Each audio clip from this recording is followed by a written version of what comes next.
maybe keep some of these legs fresh. Yeah, even if Molino doesn't start, the next match in the Open Cup, it's keep him fresh. And and that gamble nearly paid off. It was close. I said minutes earlier. Very with close. Denlati and Toy hooking up together. I would like to point out the minute that we switched to the 4-4-2, the middle of the park opened up wide open. It was like floodgates open. Yeah. And Portland took complete control of the game. Yeah. And that's when it looked the closest like we were going to lose that game. Yeah. And you can make arguments for why that is. You do a 4-4-2, you do end up losing that number 10 position. Yeah. So you go from having 3 guys in central midfield to basically just the 2. Just 2, yep. And on top of that, those 2 in Ozzy and Gregus are going to be wandering around and might not be in the middle of the field like you'd want them to all the time. And so that creates some difficulties, especially on the wings, because the left backs, or the left and right backs, start getting a little bit more pressure as everyone's trying to kind of keep everything together. I would prefer never seeing the 4-4-2 again based on that. Well, I'd prefer never seeing Toy and Denlati on the same pitch again. I mean, there might be something to that. I mean, I don't like, in my notes for Vancouver, I said Denlati's a failed experiment. Oh. And I maintain that, even though he played a hand in a near goal. But again, I just don't think he's right for us. I mean, my thought was, why you bring him into this? I get what everybody's saying. It's like, you got a game on Wednesday coming up, semi-final, which we'll talk about in the second half. But he comes in, and I guess it's for more energy. But Tony, were you disappointed to see Molino come off? Is that what you're saying? No, I was freaked out by Denlati coming in a crucial moment because I wouldn't think that Heath would do such a thing. I don't think Heath trusts Denlati at all. No, but maybe that's a good sign then, because you're right. I agree with you. He wouldn't come in unless I mean, I think if I wanted to see a positive movement from Heath, it would have been bring in Dotson. Oh, yeah. Because even though Gregus is out there, so Gregus is, him and Gregus are both 8s technically. Yeah. I just think Dotson provides a little bit of defensive help. Yep. He's got an offensive spark. The guy does what he needs to do. And I get Heath wants to get Denlati going because, seriously, this is it. And he almost did. Denlati's contract is up at the end of the season. And he almost did. He almost did. It was close. I think that has a lot to do with why we saw him. Okay. And why we keep seeing him is because Heath knows this is it. If he can't show some sign of life by the end of the season, he's gone. He's gone. Yeah. And so that would be Heath's first official failure because Heath is a striker guy. He claims to be able to develop attackers, and so then Denlati hasn't worked. Today in 15 minutes, or he came in the 77th minute, so in almost 20 minutes, this is about as much as we've seen from Denlati in all year. It's been a while. Yeah, I mean, honestly, I think you cut him and you cut ties with him at the end of the season and hope that Madison picks him up. He did well in Madison. That's why they brought him back up. So we go towards the end of the game and nothing's happened. And I wouldn't say nothing is happening. There's a lot happening. There's a lot of nothing good is happening. Back and forth. There should have been goals scored in this match, but there wasn't. But you're right. So we're getting very close to another 0-0 draw at home against arguably, maybe not even arguably, but a better opponent in Portland. They're definitely better than their record. Yes, and they're better than Vancouver. Yeah. But it is looking 0-0, even though I wouldn't believe it because there's been so many good opportunities. I would like to point out that I've learned for myself that I have a signature move every time there's a chance and we fail.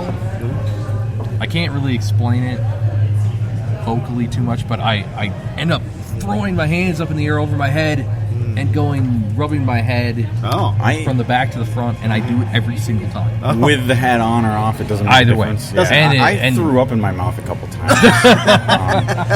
I hope that's not my signature move, but it certainly happened today. I don't know. Maybe it was. Well, you guys, I had a Mick Golden Light during the match. Oh, I wasn't even going to bring that up, but yeah, sorry. Yeah, so you guys, we're at a great craft beer brewery. So you guys were at the game. I wasn't. Yeah. So I had to get in the car and get here and meet you guys. So that means. So I didn't see. What minute did you leave at? I left at the 80th minute. And that makes three of us then, because I made the comment to David Sterling earlier that although I was watching every minute of the game, I didn't actually see the handball incident. I didn't see the player's hand hit the ball that led to a penalty kick. I heard on the radio. Okay. And that was after 90. That was 90 plus 1 or plus 2. So we had a lot of add-on time because of water breaks. There was that. There was some significant injuries. Quote unquote. Quote unquote. Yeah. There was before we get out of this match, I want to talk about a spitting incident that may have occurred against Ozzy and. But really? yeah, I guess we missed that. So let's nail it down, though. Yeah, so let's call it 90 plus 2. That's what MLS would tell you. I thought it was 90 plus 1, but anyways, handball in the box. That's a handball in the box. Oh, are you watching the replay right now? Right. Great. Okay, so VAR. It had to go to VAR. Yes, which it did. It didn't take long after he started looking at the replays to call a penalty. I'm going to take a look at it. This is bad. Yeah, you watch it, and then So I was listening to it on the radio, and Callum was on the radio today, and he was saying, well, they're going to VAR, and they went down to what's his nuts, Watson, Jamie, and Jamie's like, yeah, I think it's a handball, and everybody's like, okay, well, the VAR, and then they say handball, and the crowd just erupts on the radio. It's just like craziness, and then the question was, who's going to kick it, because DQ is not there. And and I didn't see the handball happen, but I saw him trying to defend himself. Mm-hmm. His hands were out in the air. Yeah, he was doing a Superman. Like, there's no doubt. There's no doubt that was the right call. And VAR, they don't always get it right, but they got it right. That's pretty obvious. But the question, guys, was who was going to take the PK? Right, I nailed it. Not out. Yeah, I nailed it. I said it. Immediately. I point blank. David Sterling asked me that exact question. I didn't take a second. I said Ethan Finley. Well, of course, he's from Duluth. Right. And then I was starting to question myself. That was my initial reaction was Ethan Finley, because, am I wrong? And this is off the top of my head. Hadn't he taken one earlier in the season? I think he has. Yeah.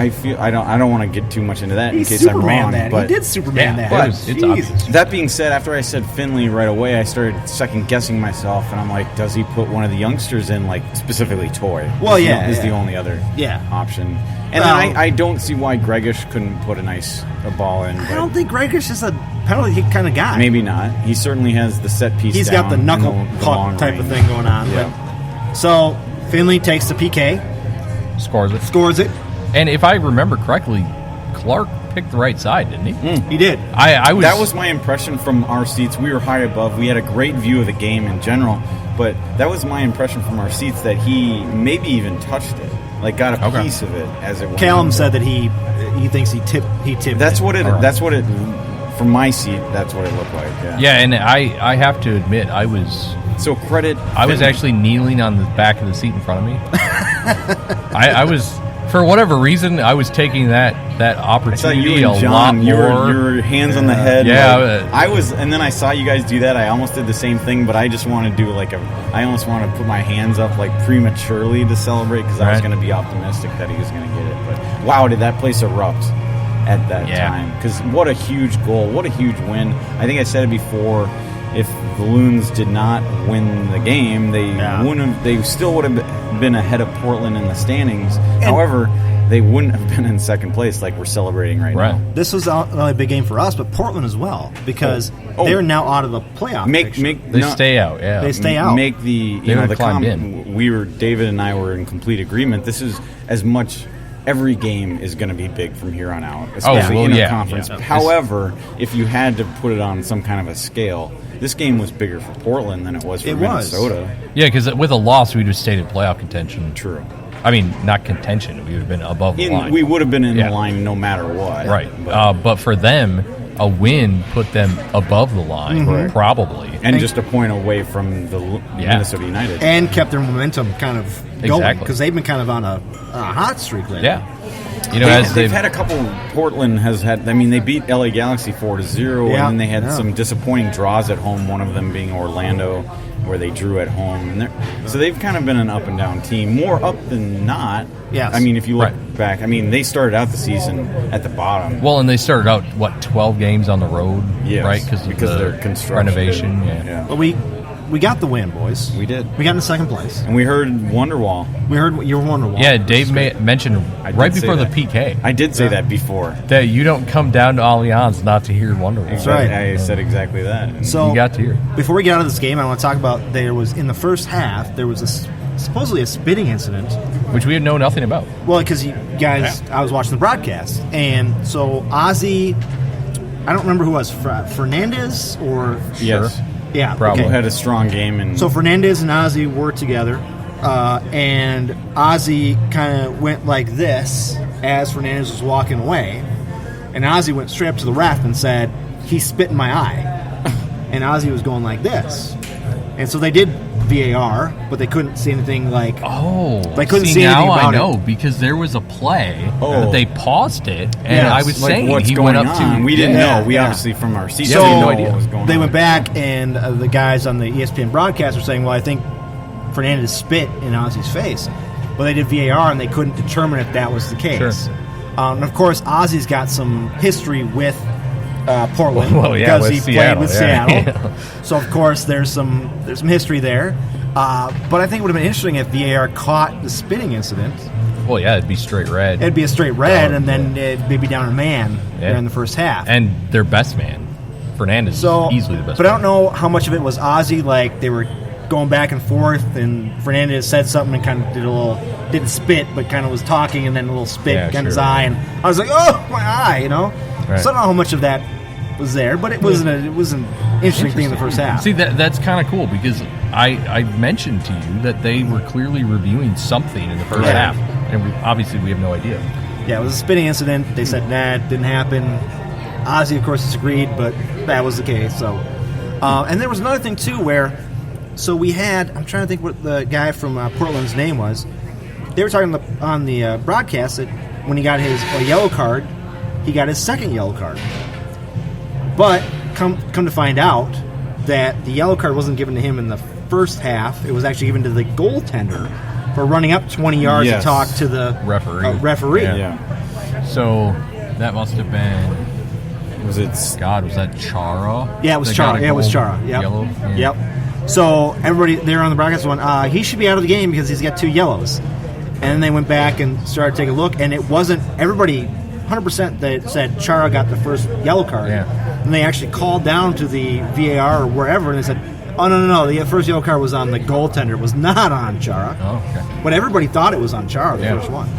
So that was another thing where it's like, well, that could have been a huge turning point. They could have been down 10. They could have been down to 9. They would have been, yep. Huh. So, some interesting things that were happening in this game. Yeah, you know, I really like Portland. I think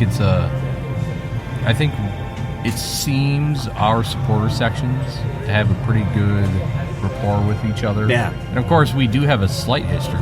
Dark Clouds know them from still the NASL days.